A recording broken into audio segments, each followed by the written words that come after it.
Hi, welcome to Your Trash, Your Future. Today we are so blessed and honored to have a special guest with us. He is going to be talking to us today about land reclamation. It's a very key topic of what's happening in our world today. So stay tuned. We're going to be talking to our new guest, Ray Treviño. Thank you so much for joining us, Ray.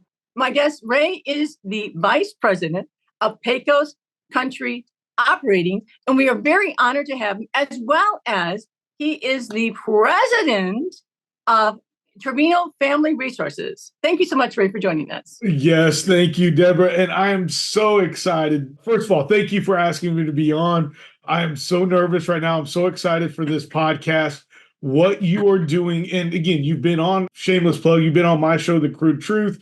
And Absolutely. what you are doing, in fact, helped motivate, inspire me to really look at more than just oil and gas, but we can get into that. But thank you so much for having me. And yes, a lot of people say Pecos Country or Pecos. See, I can't even do it anymore, but Pecos County. It's Pecos Country. And a lot of people get that mistaken because we got the famous, infamous Pecos County out in West Texas that is just full of oil and gas. So, yes. So, Deborah, thank you so much for having me on. Well, wonderful. And you're right. Country is key. Let's put nation down, right? Let's get to as big as possible for what you guys are doing. You're making a difference in this world, and that's the key thing as well. So, Ray, would you like to tell us a little bit more about land reclamation and what your family foundation is doing? Because it's very important for people to understand that land can be reclaimed. Landfills can be reclaimed, oil and gas, abandoned wells. So please tell us a little more about that. Yes, let me just dive on in. It's actually, we have an E&P company called Treviño Resources, and that is our family office. And so we are a family office. We don't talk about that very, very often. But now to not talk about it and kind of go to land reclamation, as we all know, no matter what it is, there's always some form of land that does, and I'm going to use quotations for our listeners out there, disturbed whenever you're drilling a new oil well, or heaven forbid, putting up a new wind turbine, or even creating a new solar panel field. Right. And so there's always going to be some form of issues. And sometimes, unfortunately, there's people out there that just do not leave it better than they found it. That's one thing that, I'm an Eagle Scout, both my brothers are. And that's what the real Boy Scouts of America, I'm not going to get into that one, I used to teach you was, you want to leave it better than you found it, make it look like you weren't there. So whenever we drill an oil well or a natural gas well, obviously we're going to have a pump jack there. But other than that, we want it to look great. The cows, if we're on a rancher's property, they're back eating the grass within 6 months in the area. So it's very, very important to us. And at the end of the day, it is God that gives us this oil out of the ground or natural gas or the wind or the sun to provide this energy sources at the end of the day. So we need to just be good stewards of the land and, do our best. So what we've begun to realize is that there's a lot of talk and not as much action. As good old, we needed to take the Elvis Presley approach, a little bit more action, a little less talk, right? Yeah. And so what we are doing is actually working with great other large families and large companies to actually reclaim that old land that may need some reclamation and also then do the things possible to get it back into a beautiful standard. And this is for anything, this is for people for farmers that may not be able to afford the cost that may have an orphan well there. Or if there's an area where there's a wind turbine farm that may have gone bankrupt, because who we kidding? Those things are not making money. So there's so much going on to where people that didn't sign, to have to babysit all this stuff are now having to come back, and they can't afford to do that. So that's what we are working on. And we're working in partner with also a great group called the Energy Remediation of America. Okay. And, that is going to be the main focus of Energy Remediation of America. We're very excited to talk about that. And so that's what we're doing. And we will, again, be working with larger families and large businesses and to really go out there and get this cleaned up. Forget about pointing a finger at anybody, okay? Right. One thing I learned many years ago, your fault, my fault, nobody's fault. It's mine, okay? And we need to take that approach as human beings and as guests on this planet. So we need more action and a lot less talk. And So that's what we're going to be doing. So we're very, very excited about that. So with all that being said, which is fantastic and absolutely what needs to be done, there's two components I want to ask about. Number one, are you politically getting the support that you need to move this initiative forward? Is there anything that's blocking you? Are politicians saying, hey, that's a great idea, like they did with the solar, wind, hydrothermal and all that? Are they saying, hey, this is a great idea, let's reclaim our land? Yes, right now at this stage, the easiest answer is yes. I'm getting a lot of great feedback. The one thing that is funny is that IRA dollars, and I'm not talking about the tax people, I'm talking about the Inflation Reduction Act. Oh, yeah. There are ways there, but then there are also loopholes there. So it's really, really interesting that here this Green New Deal, because let's be honest, that's really what the Inflation Reduction Act was. Have ways for you to clean up the oil and gas or these wind farms, but they don't have ways for you to then actually get the dollars in some forms or fashion. So go figure that. Well, and that's very important too, because see, a lot of times people don't know what's going on. They get behind the initiative, the solar, the wind, and that looks great. But what they're doing a lot of times is they're throwing the baby out with the bathwater. Yeah. Fossil fuel is not going away. I love that you mentioned that God gave us fossil fuel. It's obvious, right? It's going to be here for hundreds of thousands of years. Yeah. But the key thing is, what I don't like and what I see happening right now, even in our industry, there's no education. Children are not being educated properly. Adults are not being educated properly. Like there's a billboard. Everybody sees a billboard and says this about the green energy, so forth and so on. But the reality behind it, it's not being talked about. Now, is there an educational component to your foundation where people can link into it and learn more about what you're doing? You know what? That's a great, great question, Deborah. And that is something I think we do need to add. Right now we're really just about the action. It's like, hey, we're going to get out there. We're going to plug these old orphan wells, cap them off, put the correct latitude, longitude, and then you cover them up because when they're done properly, they're very safe. No different than when you're drilling an oil and gas well. Oh, sure. What we find is this, Deborah, when it comes to the oil and gas side of these orphan wells, and I want to say this, the proper way to drill to plug an oil and gas well in 1955 is a lot different than 2025. So that's where we see a lot of these issues.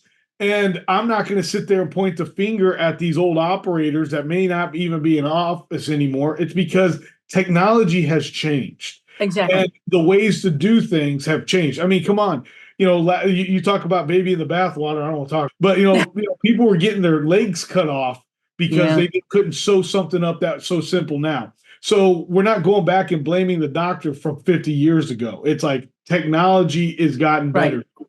I'm not going to do the same thing and blame these older companies, these older, longer generational families for not doing it right. They did it right. It was 70 years ago, for goodness sakes. Let's just get things done right today that'll affect the positiveness tomorrow.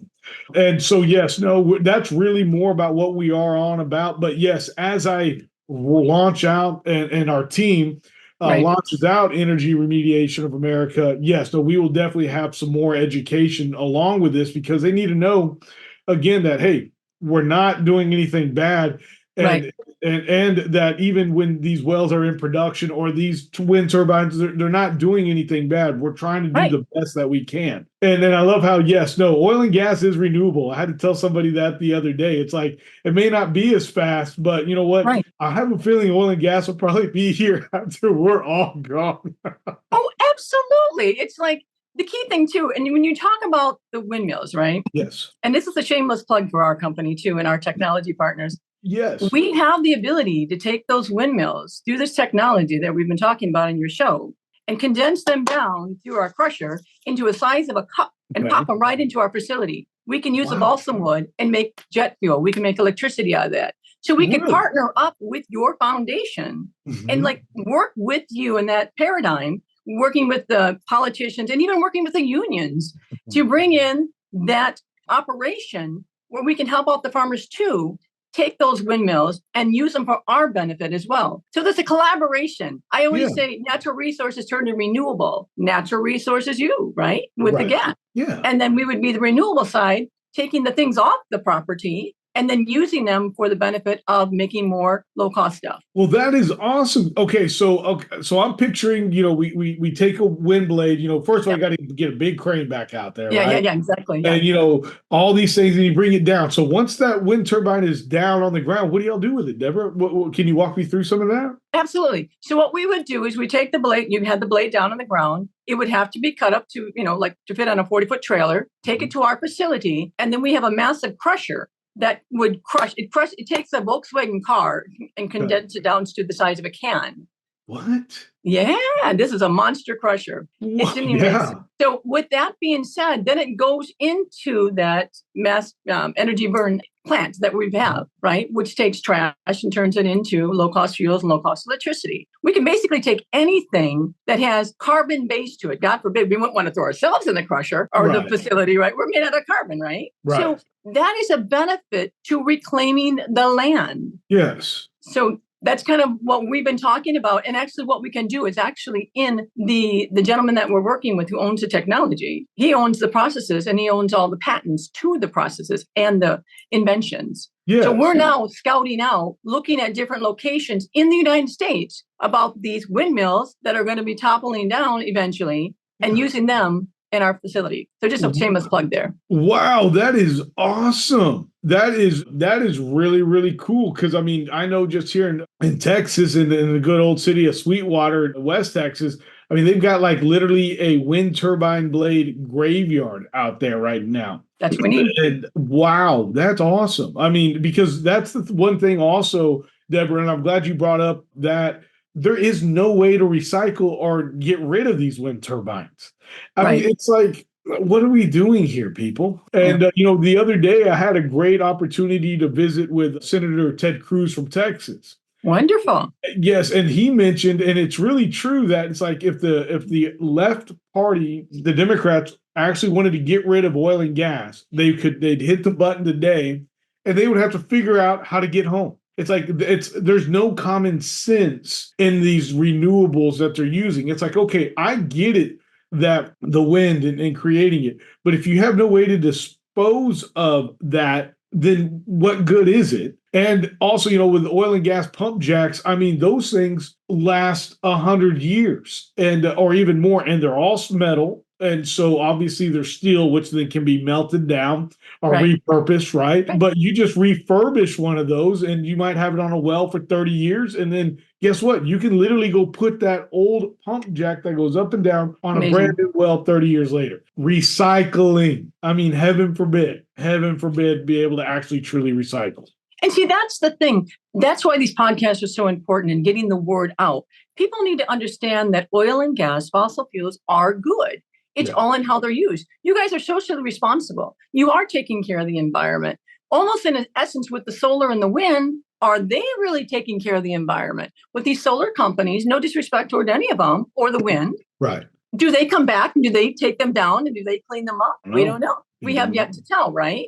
Right. So this is where sometimes a good solution, a quick one, is not always the best one. You have to think long term. What will the consequences be? So with all that being said, how do you feel like if you want to get involved with environmental groups, right? How would you explain to them in a way that is a narrative where they will feel comfortable about the land reclamation that you're doing, that you're not going to destroy the land, but you have other ways of complementing, in essence, what they're projecting? Yeah, that's a good question. When we talk to people, it's like, hey, right now we're doing plugging orphan wells. That's really where we're kind of starting. Right. And right now, to a lot of groups, they just think, all right, great, you're anti-oil. Okay, that's awesome. And I got to say, wait a minute, actually oil and gas that is helping fund this. Fund this. Right. And it's really a majority of it is funding it. It's like, what we do is, it's really no different than any other type of maintenance on any type of a lawn. It's like, we're going to get out there, we're going to clean it up, we're going to then pull it back out if it needs to be. And, if it's an area that maybe we need to kind of do some extra, like maybe throw down some seed or something, we will. But that's the job that we have. It's like, hey, let's get out there and get these farmers to be safe from these old orphan wells so that nobody's tripping over them. Knock on Oh, wood. sure. That's really the worst thing that can happen. Right. A lot of these wells don't seep any type of liquid or ooze or anything like that. No. They're just old wells that nobody has been able to find or that nobody's been able to take care of for years. And so, I really tell them is, hey, guys, we're just doing a great service to the communities that are out there, because where most of these oil wells are in small communities that people have forgotten, Deborah. It's like, these are the type of communities that you hear about when they say they only show up every 4 years.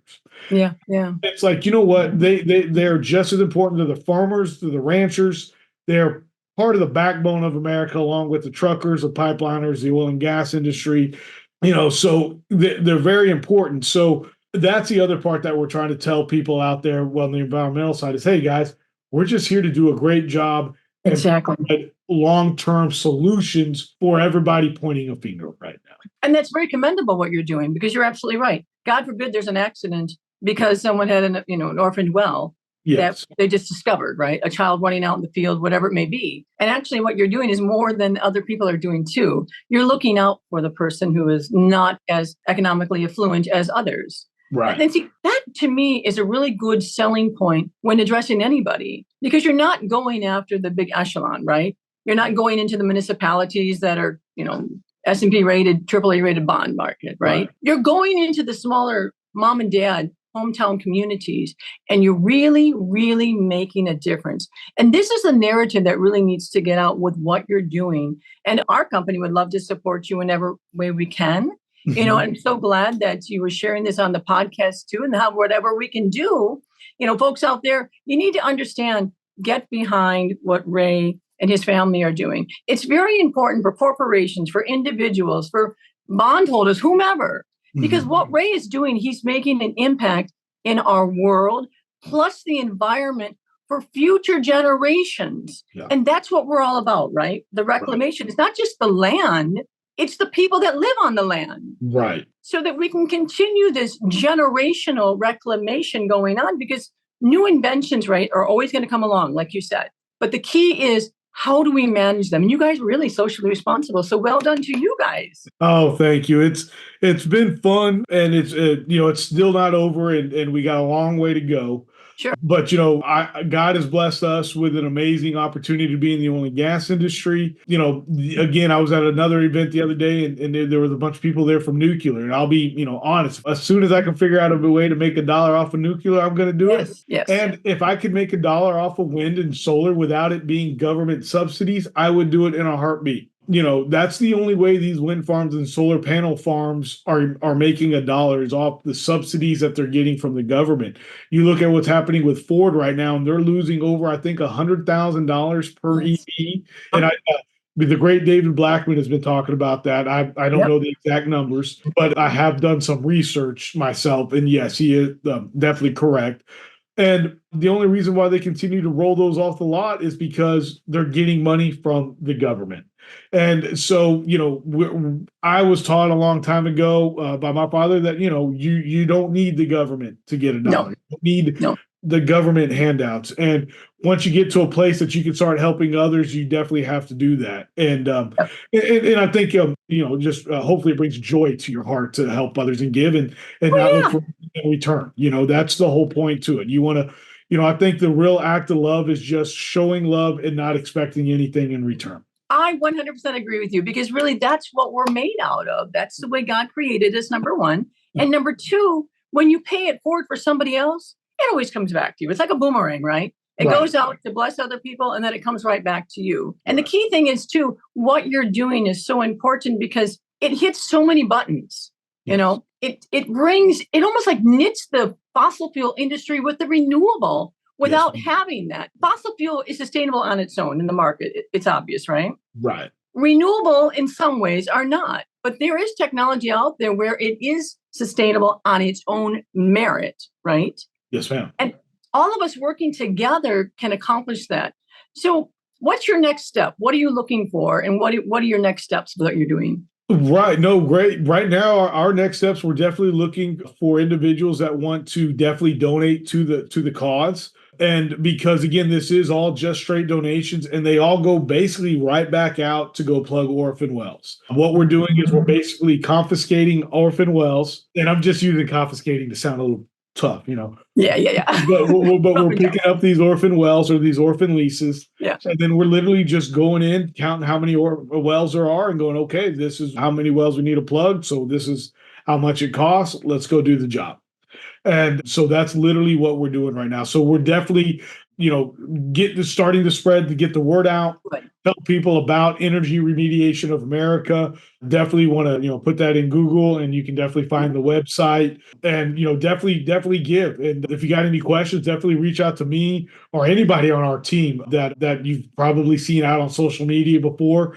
We are all here and it's all hands on deck. We need to make sure that we're all clean, happy, and in a beautiful world in 50 years. That is absolutely fantastic. So your organization is non-for-profit, is that correct? Yes, ma'am. It's a nonprofit. That is correct. That is very key, investors and other people who are interested in getting involved. That can be a benefit for you as well. So there is that payback, right?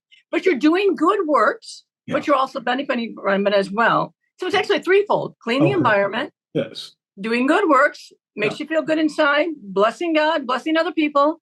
And then also, too, there's that not kickback, but there's that benefit, for being a non-for-profit and supporting that. So it's a win-win-win. It's a trifecta win. I love it, Debbie. Look at you. I love it. I'm going to have to start using that one. Like, trifecta win. Good for your soul and good for your taxes. I love it. I'm going to have to use that one. Oh, wonderful, wonderful. All right. Is there anything else you want to add in? Because we would love to help you out and support you wherever we can. No, Deborah, I am just so excited for you right now and this show. And you've mentioned podcasts several times on this show. And podcasts, I started one a couple of years ago, and podcasting is going to be, it is the new way. It's the new form of news. And as long as we can, as long as I know I will, and I know you will, and other great people like at Sandstone Group, which is a great podcasting team. Like they got the Energy News Beat Daily, they've got the Energy Transition. But anyway, when you bring facts to your podcast, that really helps. Absolutely. Because people aren't getting their news anymore from the big media corporations. They're going to podcasts. They're going to the source. They want to talk to the actual people, not these people that are in New York City all day long. And so I just want to wish you nothing but success on this amazing podcast. And thank you so much for having me. Oh, it's been our honor and our pleasure, Ray. You are such an engaging guest. We appreciate you so much. We appreciate the information you brought to us.